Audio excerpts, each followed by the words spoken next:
Cerita film dimulai dengan penuh ketegangan ketika seorang aktivis politik bernama Sofia Flores mengambil peran utama dalam masyarakat, berorasi dengan semangat di hadapan kerumunan yang memadati Washington DC. Dengan penuh gairah, Sofia berbicara tentang kesetaraan ras dan hak upah yang selalu diabaikan oleh pemerintah. Meskipun telah menyuarakan tuntutan mereka, pemerintah terus menutup mata terhadap isu ini.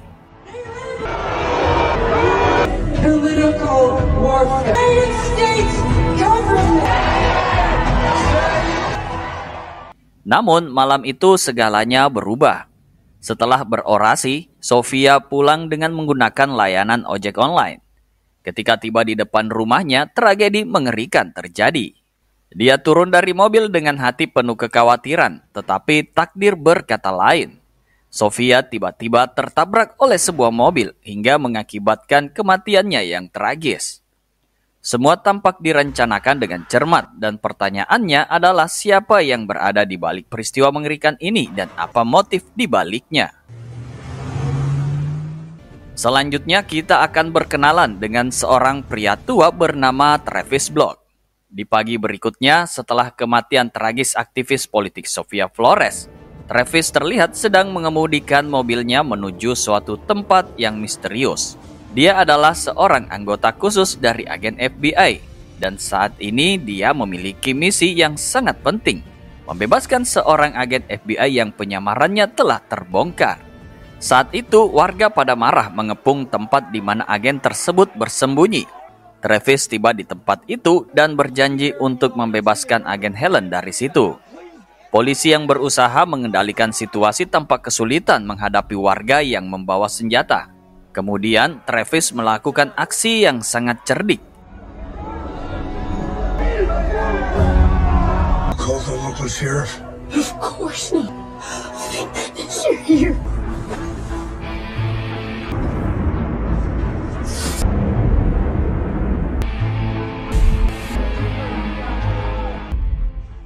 Dia menyiapkan 2 tabung gas LPG 2 kilo yang dia panggang di atas kompor dan kemudian menyalakan petasan di atas speedboat.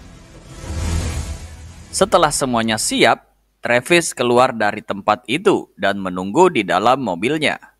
Saat petasan meledak, terjadi ledakan yang memicu perhatian warga yang marah. Mereka pun semua berhamburan untuk memadamkan api yang membakar rumah mereka.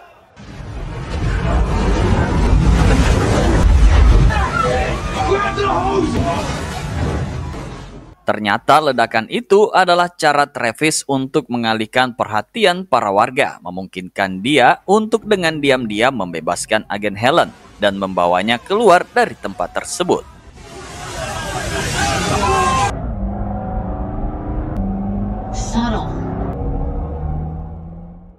Setelah berhasil membebaskan agen Helen, Travis Block bertemu dengan sahabat dan atasannya, Gabriel Robinson.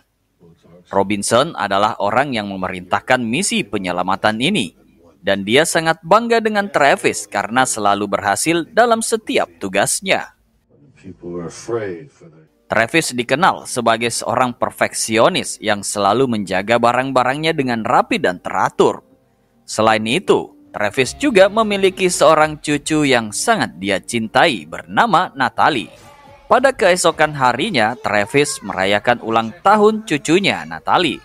Anak Travis, Amanda, memberitahu Travis bahwa Natalie memiliki insting seperti kakeknya yang selalu waspada dalam segala hal untuk memastikan keselamatan keluarganya.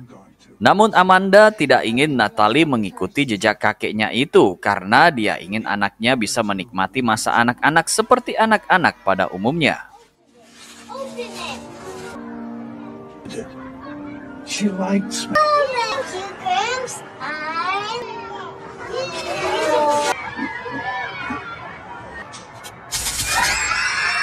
You're welcome, sweetie. Di satu sisi, jurnalis bernama Mira telah melakukan penyelidikan intensif tentang kematian aktivis Sofia dan mencurigai bahwa ini bukan sekedar kecelakaan, melainkan pembunuhan. Dia berusaha untuk membagikan hasil investigasinya kepada bosnya, Drew. Sayangnya, Drew menolak untuk memasukkan hasil investigasi Mira itu ke dalam berita yang mereka publikasikan. That's gonna cost me a few quid. Sementara itu, dalam adegan lain, seorang pria bernama Dusty Crane terlihat berada di dalam mobilnya, tampak gugup dan sedang minum obat penenang. Ketika polisi mendekat untuk memeriksanya, salah satu dari mereka melihat bahwa Dusty membawa senjata dan segera meminta Dusty untuk turun dan menjalani pemeriksaan. Dusty bagaimanapun tidak bersedia menyerah dan melawan kedua polisi tersebut. Meskipun beberapa polisi lainnya datang untuk membantu menangkap Dusty, mereka tetap kesulitan menghadapinya karena serangan yang tak terduga dari Dusty. Akhirnya, seorang polisi bersenjata tiba di tempat kejadian dan meminta Dusty untuk menyerah. Travis memiliki tugas penting untuk menginterogasi Dusty, yang ternyata adalah salah satu agen FBI yang menyamar. Dia mencoba mencari tahu alasannya melakukan tindakan yang mencurigakan ini, namun Dusty terlihat bingung dan tidak memberikan informasi apapun kepada Travis. Dusty bahkan meminta Travis untuk mengantarnya ke kantor penyiaran untuk bertemu dengan seorang reporter. Akhirnya Travis memberikan izin kepada Dusty untuk membawanya ke tempat yang diinginkannya. Namun saat dalam perjalanan menuju kantor berita, Travis mendapatkan pesan bahwa cucunya belum pulang dari sekolah karena ibunya belum menjemputnya. Karena cinta kepeduliannya pada cucunya, Travis memutuskan untuk menemui cucunya terlebih dahulu. Dia memborgol tangan Dusty agar tidak bisa kabur. Ternyata Amanda sedang menghadiri sebuah acara bersama temannya. You here all by yourself? I'm supposed to sit tight and wait. Setelah Amanda tiba, Travis segera kembali ke mobilnya. Namun dia terkejut karena Dusty telah kabur dengan mobil pengangkut sampah. Travis mulai kejar-kejaran untuk mengejar Dusty. Dusty segera menghubungi Mira dan meminta dia untuk menemuinya. Dia mempercepat laju kendaraannya dan berusaha menghindari kejaran Travis, menciptakan aksi kejar-kejaran yang menegangkan.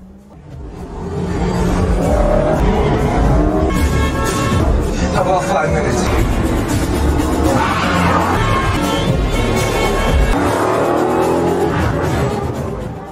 Ketika mobil Dusty melaju dengan kecepatan tinggi, tiba-tiba ia menabrak kendaraan di depannya, membuat mobilnya terjatuh. Beruntung Dusty berhasil melarikan diri dari mobil tersebut dan segera berlari menuju Mira yang sedang menunggunya di depan kantor. Setelah bertemu dengan Mira, Dusty terpaksa membatalkan pertemuan mereka karena dia menyadari bahwa Travis sedang mengejar dirinya. Travis yang usianya sudah lanjut tampaknya tak mampu lagi mengejar Dusty dengan cepat. Travis kemudian bertemu dengan Robinson untuk memberitahu peristiwa siang itu. Robinson merasa sangat menyesal atas tindakan Travis membawa Dusty ke sekolah cucunya, yang justru membahayakan cucu Travis. Travis mengungkapkan keinginannya untuk lebih dekat dengan cucu yang sangat dicintainya itu. Namun Robinson menolaknya karena ia masih membutuhkan kemampuan Travis untuk mengawasi agen-agen yang sedang bertugas dan memberikan bantuan jika diperlukan.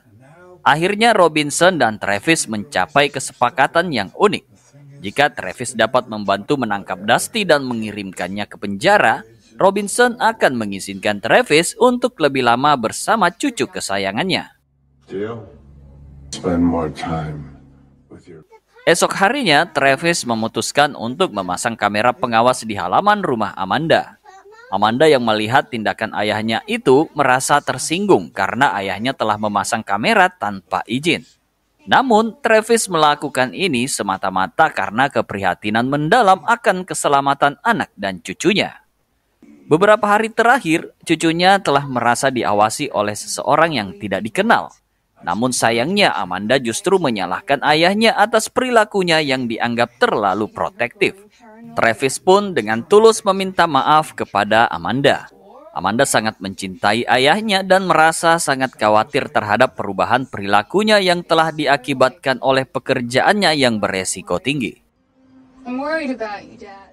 Sementara itu, di sisi lain cerita, kita kembali melihat dua pria yang sebelumnya diidentifikasi sebagai pelaku pembunuhan Sofia. Mereka berada di sebuah ruangan dan sedang bersiap untuk bertemu dengan seseorang. Terungkap bahwa kedua pria itu adalah agen khusus yang bekerja sebagai perpanjangan tangan dari Robinson. Pada malam itu, Travis mengunjungi rumah Mira dengan harapan untuk mendapatkan informasi terkait Dusty. Travis sebelumnya telah memperingatkan Mira untuk segera memberikan segala informasi yang dimilikinya tentang Dusty. Namun, Mira tidak memiliki informasi apapun tentangnya. Travis kemudian meminta Mira untuk menghubunginya jika Dusty memberikan informasi kepadanya. I don't know what his intentions were. Don't take my word for it. Scene selanjutnya kita menyaksikan Dusty yang kembali ke rumahnya untuk mengambil senjata. Namun ketika ia hendak keluar rumah, dua pria yang merupakan agen khusus dan bekerja sebagai alat perpanjangan tangan Robinson mendatanginya. Mereka mencoba meyakinkan Dusty untuk bergabung dengan mereka. Namun Dusty menolak dengan tegas dan segera menyerang kedua pria itu. Good plan.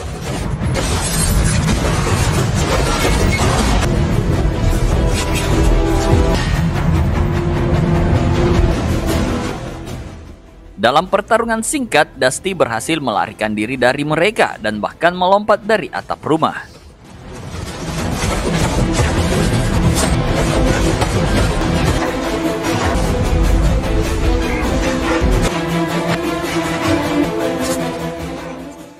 Sayangnya, nasib belum berpihak padanya karena ia terkena tembakan di perutnya. Meskipun terluka, Dusty berhasil melarikan diri dari kedua pria tersebut. Keesokan harinya, Mira sedang mencatat informasi yang diberikan oleh Dusty dalam sebuah acara agar keduanya tidak menarik perhatian yang tidak diinginkan. Namun Travis dengan cepat melihat mereka berdua dan saat Dusty menyadari kehadiran Travis, ia segera meninggalkan tempat tersebut. Travis pun tanpa ragu-ragu memutuskan untuk mengejar Dusty.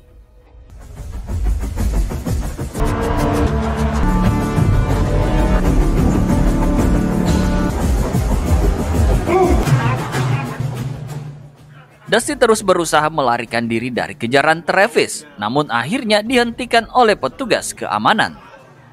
Dusty tidak tinggal diam dan melawan kedua petugas tersebut, tetapi Travis dengan keberaniannya berhasil menghentikan pergerakan Dusty.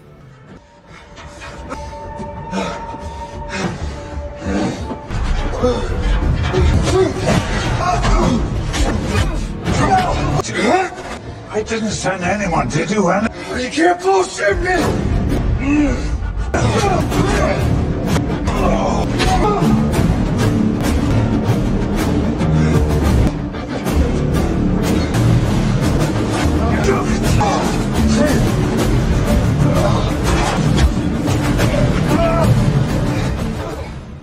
Ketika Travis mencoba untuk mendapatkan informasi lebih lanjut dari Dusty, akhirnya Dusty memberikan informasi terkait pembunuhan warga sipil yang dilakukan oleh Biro Agensi, dengan Robinson sebagai otak di balik perintah tersebut. I can live with that. Who's we? Civilians, people that are trying to make a difference. Not deep enough to see the truth.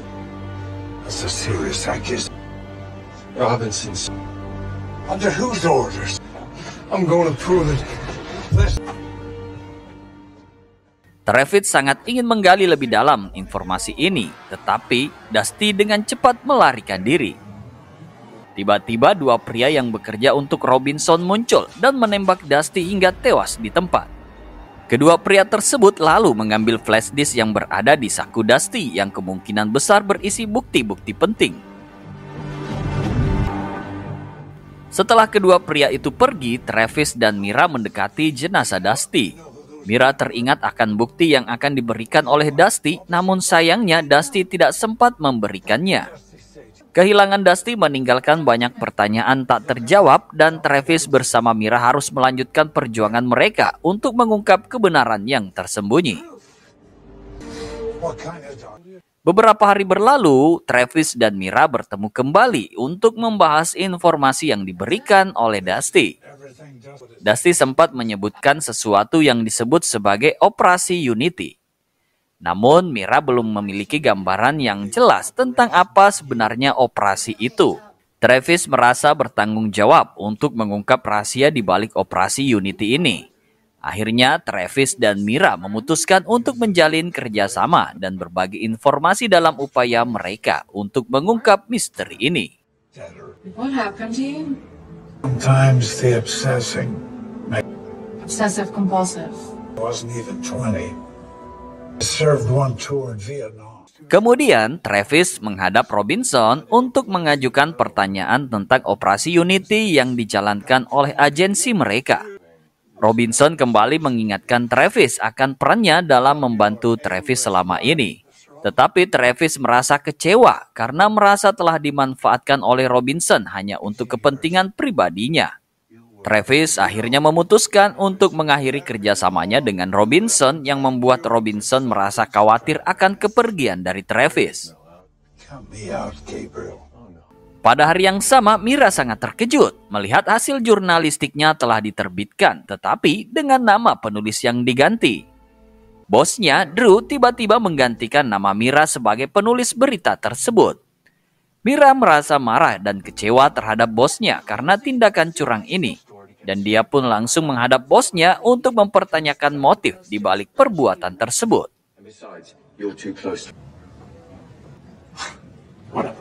Stay away from my story. Pada malam itu, Travis menerima telepon dari Amanda yang memberitahu bahwa ia akan pindah bersama Natalie. Amanda mengungkapkan kekhawatirannya terhadap kondisi psikologis Natalie yang semakin paranoid karena pengaruh sang kakek. Travis sangat menyesal atas dampak yang telah ia timbulkan. Namun Amanda tetap bersikeras untuk melindungi keadaan mental Natalie dengan memilih untuk pindah. Amanda. Sementara itu, di tempat lain, Drew pulang dari pekerjaannya pada malam itu dan mengendarai mobilnya menuju rumah. Saat dalam perjalanan pulang, Drew menyadari bahwa ia diikuti oleh sebuah mobil misterius yang terus mengejarnya. Drew mencoba untuk meningkatkan kecepatan mobilnya, namun mobil penguntit itu terus memepetnya.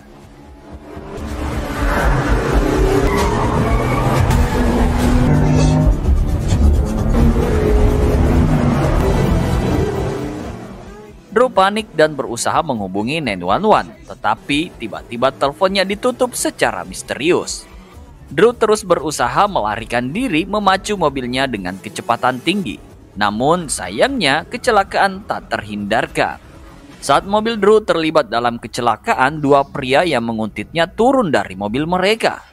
Mereka menghampiri Drew yang masih hidup dan tanpa ampun membunuhnya. Ternyata Drew dibunuh karena berani mengungkapkan kritiknya tentang kematian Dusty, mengungkap bagian lain dari sebuah konspirasi. Singkat cerita, Travis terus berjuang untuk melacak keberadaan anak dan cucunya, menjelajahi berbagai tempat termasuk sekolah Natalie. Khawatir dan panik, ia mulai menduga bahwa Robinson mungkin terlibat dalam menghilangkan anak dan cucunya. No. Amanda. No. When did you last hear from them? Any idea what they might be? When did you last hear from them? Quit the hospital. Travis dengan marah mendatangi Robinson dan menuduhnya sebagai dalang di balik hilangnya keluarganya. Namun Robinson dengan tegas membantah tuduhan tersebut dan mengklaim bahwa ia tidak akan pernah mencampuri urusan pribadi Travis. Pertemuan itu berakhir dan Robinson pergi dari sana. Di sisi lain, Robinson mulai merencanakan sesuatu. Ia berbicara dengan dua orang anak buahnya yang terlibat dalam operasi Unity, memberi mereka perintah rahasia untuk menghilangkan Travis. Meskipun mereka adalah teman lama, Robinson menganggap Travis sebagai ancaman yang harus dihilangkan. Sementara itu, Travis menggunakan kontak terpercaya sahabatnya bernama Sam, yang memiliki keterampilan pelacakan yang hebat. Travis memohon bantuan Sam untuk melacak keberadaan anak dan cucunya yang hilang, karena ia sangat khawatir akan keselamatan mereka. Travis menyadari bahwa waktu terus berjalan dan ia harus segera bertindak. Travis kemudian bertemu dengan Mira yang akan memberikannya informasi penting mengenai kejahatan yang dilakukan oleh agensi FBI yang korup yang menjalankan operasi Unity. There's no going backwards. You can't let them get away with it. Keep growing Operation Unity. If we don't stand up to him, how many more Dusties have to die for you to protect the agents? He probably will. Travis tahu bahwa Robinson menyimpan catatan penting dalam berangkas di rumahnya yang bisa menjadi bukti penting. Namun, misi Travis untuk mengambil catatan tersebut tidak akan mudah. karena ia harus menghindari deteksi dua agen Robinson yang selalu mengawasi rumahnya. Travis akhirnya masuk ke dalam rumahnya dan membuka berangkas untuk mempersiapkan dirinya. Kedua anak buah Robinson segera menyerbu rumah, melakukan pencarian menyeluruh di setiap sudut. Namun Travis telah mengintai di luar rumah dan menunggu momen yang tepat.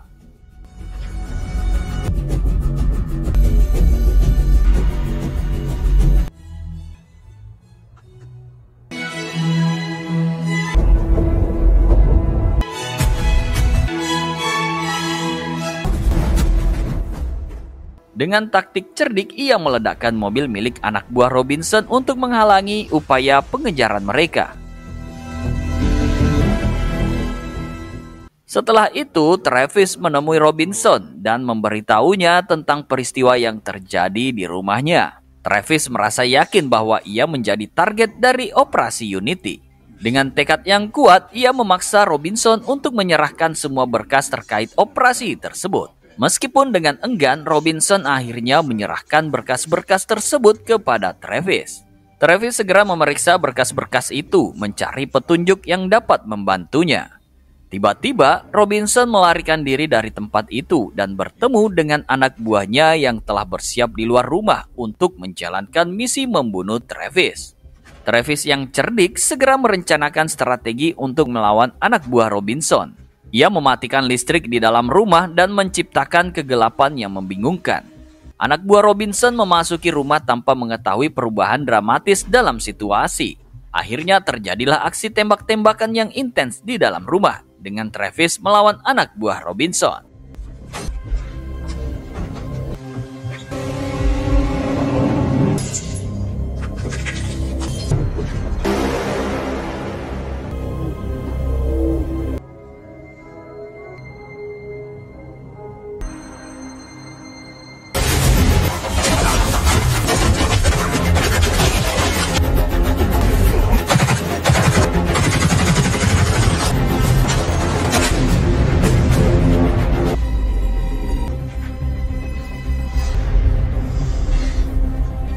This is not walk away.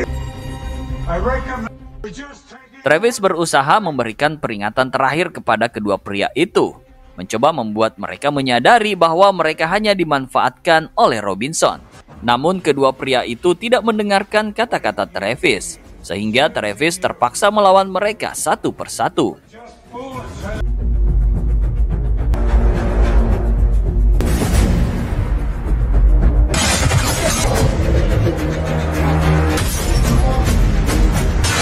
Enough is enough.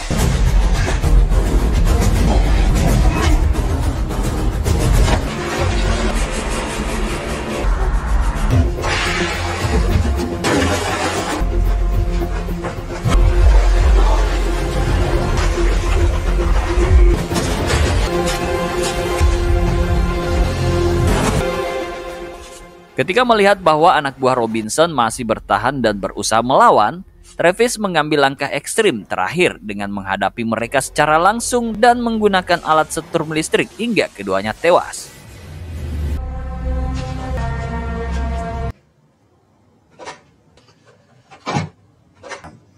Yeah. Appreciate. Character assassinations. Using your family's leverage against What's this say about Dusty Crane? protecting democracy. Blackmail. Looks like How often is your exposure contact with the target? Dustin Crane, Special Agent. Dengan bukti yang cukup kuat, Travis menyusun rencana untuk menghadapi Robinson.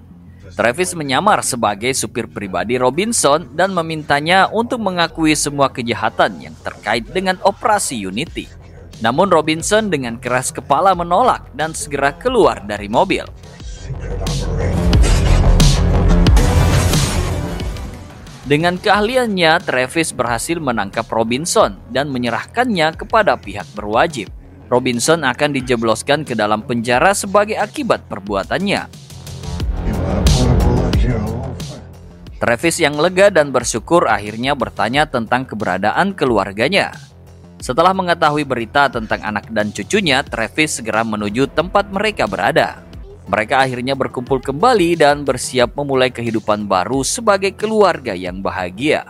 Dengan begitu, film ini pun tamat.